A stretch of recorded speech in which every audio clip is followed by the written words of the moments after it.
Welcome to part 14 in this FXS Lowrider rebuild series. This is part 5 for the transmission. If you'd like to go back to part 1 in the series, click up here. It will take you to it.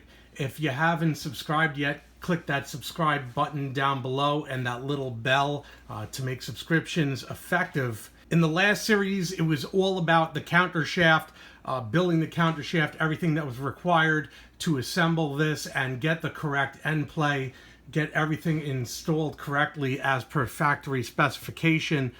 We finished all that up and we're ready to do the shift forks. That will also require special calibration with a special tool. That will be included as well. Do me a favor, hit that like button down below. It helps me a lot when you do. So let's get started. And we're going to kick this off by permanently affixing the retaining plate. In the last video, I had set up this notch over here. It is set up pretty much with this Jim's logo. That's going to sit up like that. I'm going to put the screws in. The screws are going to be set in with blue Loctite, and the top one on this side also gets this oil deflector, and that sort of mounts like this. There's a tab that holds it into place, so its mounting position is held. All of this stuff has been pre-washed, of course, so it's ready to go in. I verified this fitment one last time just by dropping in these screws with nothing. There's no Loctite. I just wanted to make sure everything lined up perfectly. I look at the old pattern here and see that everything's in place, and now I know it's good. I could take them out one by one and put in the Loctite. I think that's what I'm going to do.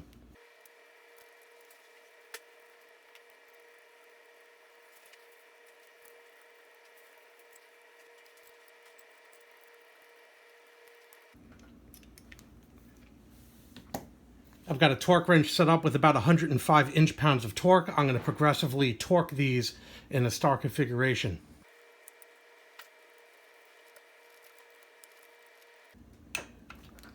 There's one. There's two.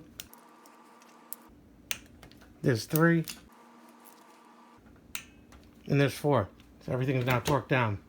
Next thing we're going to be working on is the Kickstarter gear assembly and associated parts. And these pieces are still tied together from the transmission disassembly days. So I didn't lose a single part, including the key, which is taped in here. I'm going to now be cleaning and inspecting these parts.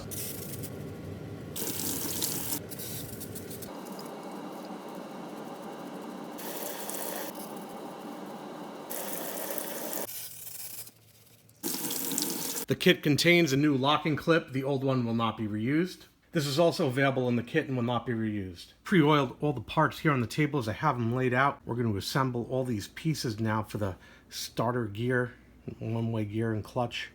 And it starts with this spring, and just lay that on there like that, followed by this gear. It has a brass bushing in here. It slides over the shaft. And drop this key in.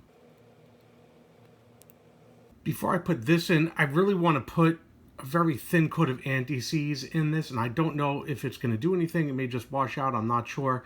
If anything, it may stop the gouging. It may be for nothing, but I'll feel better if I do that, so I'm going to do that now. And this is just a hair-thin layer, so if it doesn't do anything, it doesn't do anything, but I wanted to give it a shot anyway. So this is keyed, obviously, so I'm going to set this in the key, and this is, it's not going to go in all the way. It's an interference fit. So as I take the washer, I'm going to need to bend back one of these tabs of the washer because it only accommodates one for the lock. So now I've adjusted that washer to fit. That should fit right down here in the key, just like that.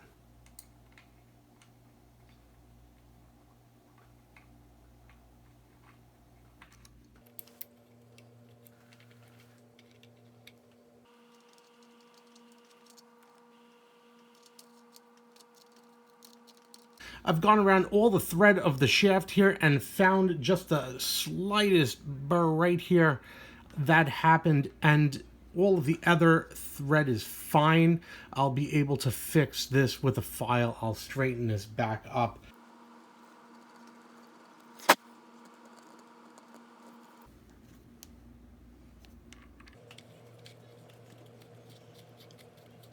And there we go. At that point already, it's enough for the nut to chase the remaining threads that have been ever so slightly bent just behind it, and that repaired it.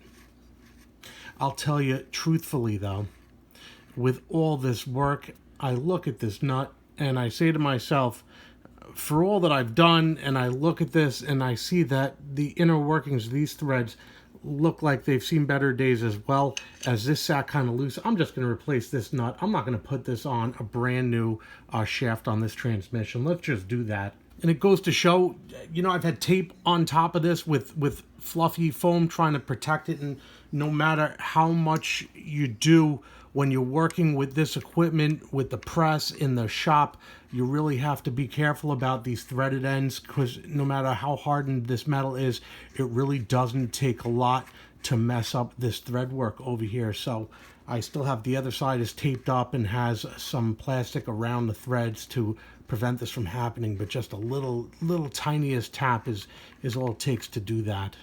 So I have everything assembled as before, but this time I have a new nut. So I'm just going to screw this on here. This one should be a much tighter fit than the old one, because the old one vibrated to the point where the threads got loose. And that's as far as I could go hand tightening it. As this pushes down, it pushes onto the shaft. It's going to require torquing. Because I don't have a separate vise to hold the transmission, what I'll have to do is I will lock up the gears inside manually, and then I'm going to mount this transmission again back into the motorcycle and bolt it, and then I'll be able to torque down this nut to the proper specification. Let's do that now. So I've got the transmission back in the frame. It's a long time since we've seen the frame. I'll be using the old nuts from the transmission to tighten this up. I'm not going to use any of the new ones just yet. I made a temporary cardboard cover going through these keys to keep it locked in. That way I can open it up to lock the gears, but don't have to worry about any crap falling inside. So I'll tighten this down, we'll get started with the torquing, and then we'll pull the transmission right back out of here. So this is a 1-inch nut that I'm going to be torquing to about 40 foot-pounds. I'm going to take off this cardboard cover. I'm going to need to lock these gears.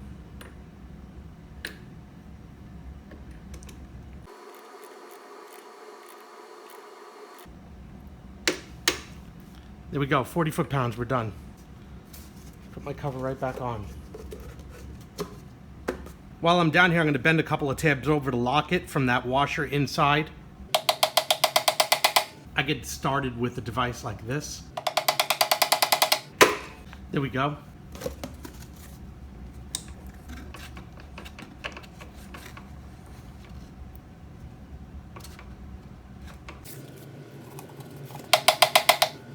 And we're done.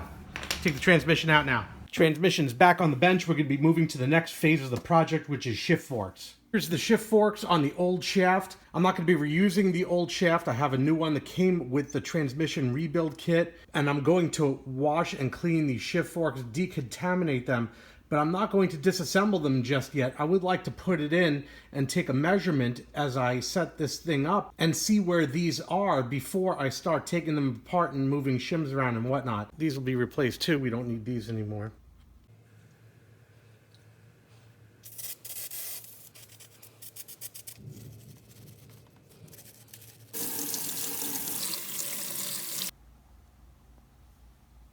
So now I'm going to install the forks, and they are different sizes, as you can see. You can't install them wrong. You could install them upside down, but obviously that wouldn't work. And we could see that as I put this first one in, I hold it up in this position, we can see obviously this is pointing up, and that's correct. This is sort of just a quick installation because we're just checking where we're at because it's already shimmed. Drop in the second one, they're both pointed up. We can see this is the correct way. I'm just going to let go of it for a second. I have Jim's shift fork shaft kit. This came with the rebuild kit.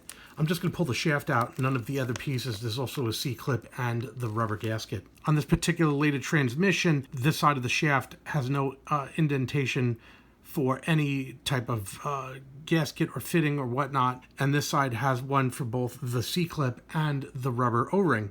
So we know that this side will be hanging out this side of the transmission. I'm just going to slide it through real quick, and I'm not going to need to go all the way in. This is, I've already put a light coat of oil on this, just straight through. That's good enough. These pieces also came with the kit. I'm replacing them. These are brand new. It's good to use the new ones when doing the calibration. Also oiling these dowel pins right here on both sides before I do this procedure. I'm going to need this for the shift fork gauge that I'm going to be mounting on here. One more preparation item before I get underway to ensure that this is accurate is to lock down the sprocket back onto the transmission to stop this from moving back and forth.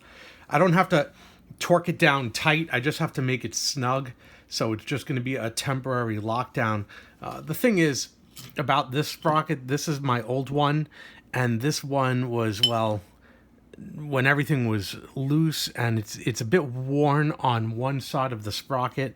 Not going to get into this too much right now. The point is while I had the opportunity to have this off, I did purchase a new one, and this one will be going away. I have the spacer from the sprocket that I will be retaining, and I have a new super nut that I will be using as well. Again, this is not going to be fully torqued. We're just trying to snug this down so we can get started on setting up the forks. The sprocket is not terrible. Because it was loose, it got rounded on the ends, and on the top it got flattened down. We could see the difference right there. That's actually pretty substantial on the top. We see that difference if I hold them up together. This is the same exact sprocket, mind you. So yeah, it wasn't a major emergency, but since it's out of the bike, I am replacing it. Spacer's been cleaned. I'll just set that on here first. This will be followed by the sprocket. So I'll gently place over the splines. Be dropping this lock washer on it, we will absolutely not be locking. Notice the lock washer is slightly pre-bent here forward, and the forward points outwards.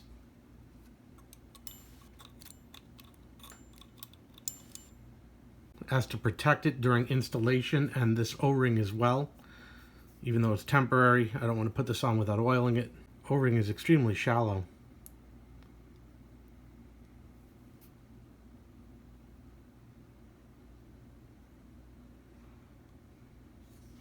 I see now I'm going to have to remove some of my tape in order to proceed. Use a little kerosene to get the residue off. I should be able to get the nut on now without any issues. Remember, this is lefty-tighty.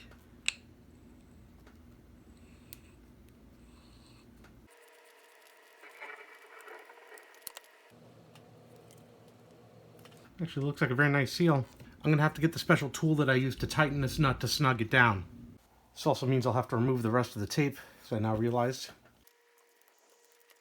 More kerosene. Now with the thread protector on, I can install the tool over it. I have just a small breaker bar here. I'm going to lock the gears into place.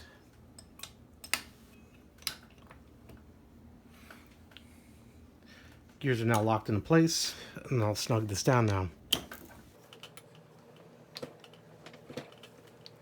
And that's it.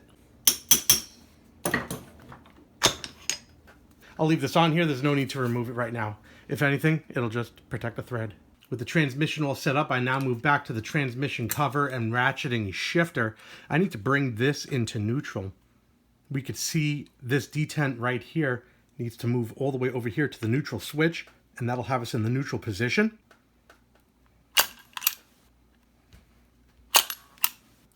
Now in the neutral position, we'll be able to proceed. This is the tool that will be used to align everything. This is number 963385-78 Alpha from Jim's. I have added oil to these surfaces right here before I attach it to the top of this ratcheting shifter. So I'm going to drop this down. It's going to fit in these holes. It's going to be just like a puzzle. These are going to fit in these grooves. I'm just going to have to work everything in. These keys right here, and then slide these over. Everything is just going to kind of fit just right. And there we go. Once everything's in, I'm going to turn these screws and lock them down. As I slowly turn the screws, it will take off the slack and ensure that the bar that's pointing downward is sitting at a 90-degree angle. So I just removed some of the slack, and we can already see that that bar is starting to point downward at the correct angle. Right, so I give it a little wiggle as I take out some, because there is a flat surface on this bar right here. So you can see I can still wiggle it. Now I cannot wiggle it. Now it's seated, and now they're set. Now that I have it locked down in the exact position that I want it, I'm going to carefully remove it. Can now remove the top of the transmission out of the way. And we'll be lowering the tool now on top of the transmission, like so. And it's going to be a tight fit. I have to make sure that these keys here are centered to allow this to drop down. And there's very little tolerance here, so I have to make sure that they are in place in between and that it's dropped evenly or it will bind.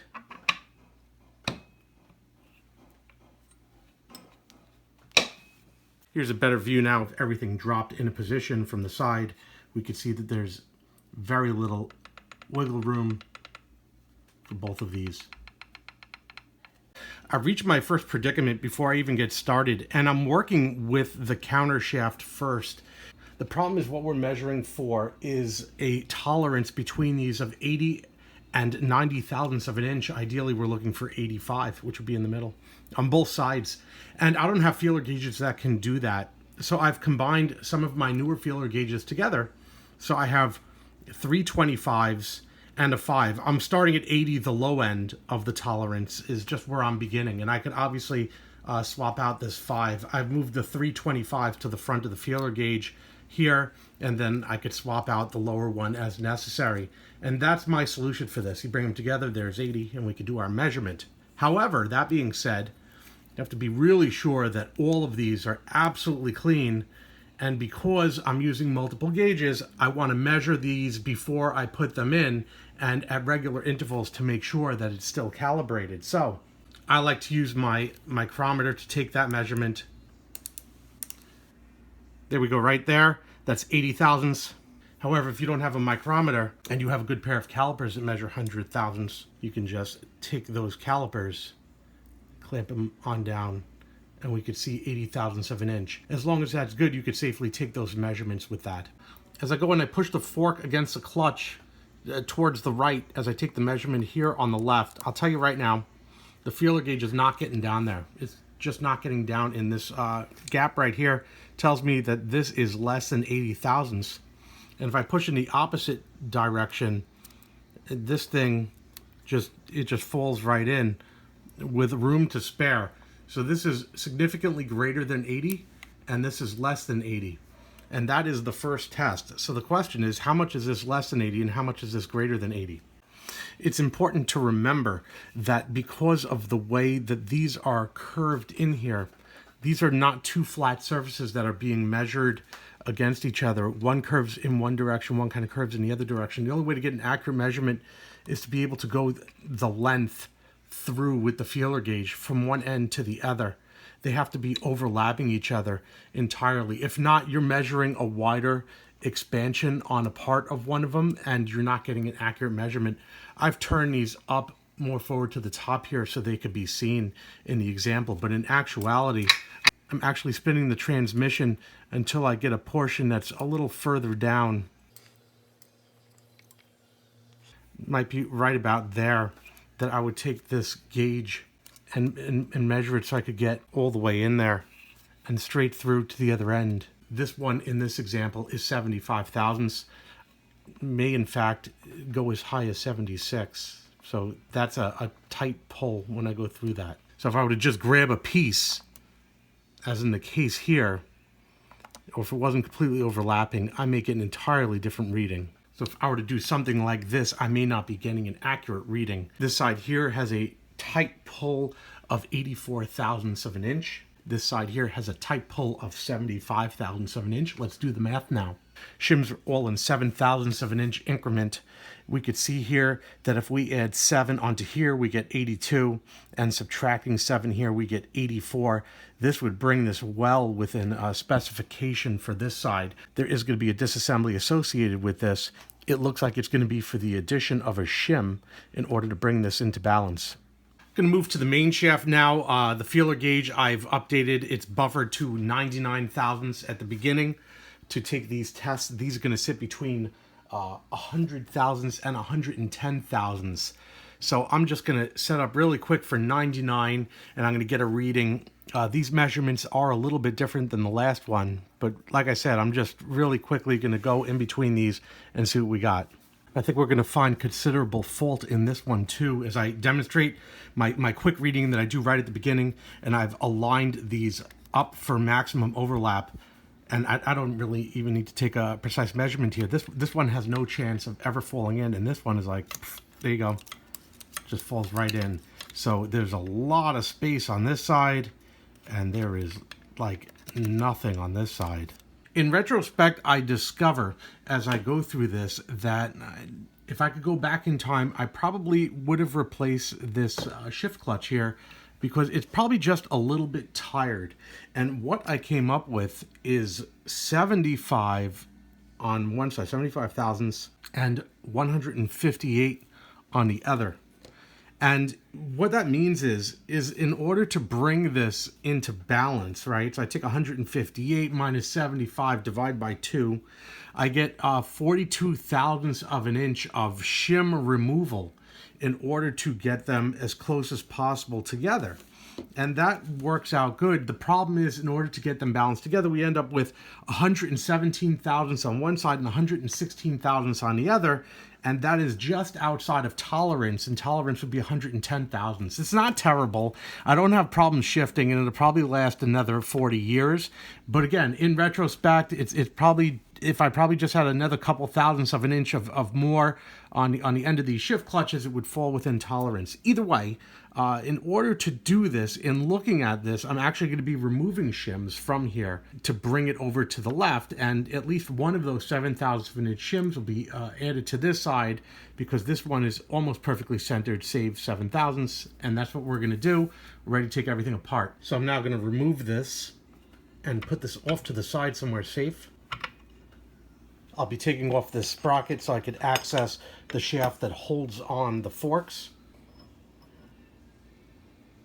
Now I can pull that shaft back out and the forks.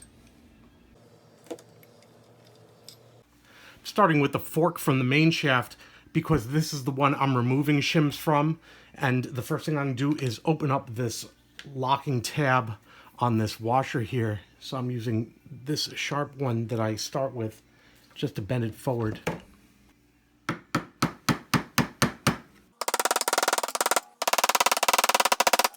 Now I should be able to turn the nut.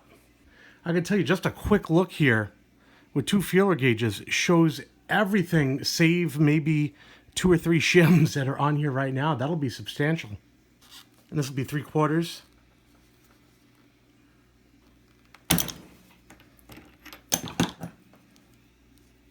So now I can just do the disassembly by hand, take off this nut. Here's a lock washer. Imagine at one point it was keyed. Maybe when I took it off abruptly, we can see the keyway is right there. I'm going to pull this out like that. And the shims are all being held together over here. So careful not to lose them. So what I'm going to do is I'm going to put this back and drop the shims like that. So here are the shims that are on here. I'd like to take an accurate measurement of these shims. So I'm going to take them all off, and we're going to take a look at these. Just a really quick measurement, and I haven't cleaned these, but a really quick measurement shows these at 65 thousandths of an inch. So we're going to have to take a look and see what's what here, because I'm supposed to be removing 42. It's between 12 and 13, so this is neither 7 nor 14. Very interesting, so I'll keep note of that. Together, just a hair under 25. We're looking at 24.7 thousandths. So I can't use any of these for the other side, so I'm going to have to get 7s. And what I'm going to need to do for the remaining one on this, as I remove all that I need to remove, is replace one of those 12s with a 7 to equal this side out. So I'm going to have to order some shims. If we had a situation where I could simply just move one over, I could have gotten this done a lot quicker. That's not going to be the case, especially since these are not standard.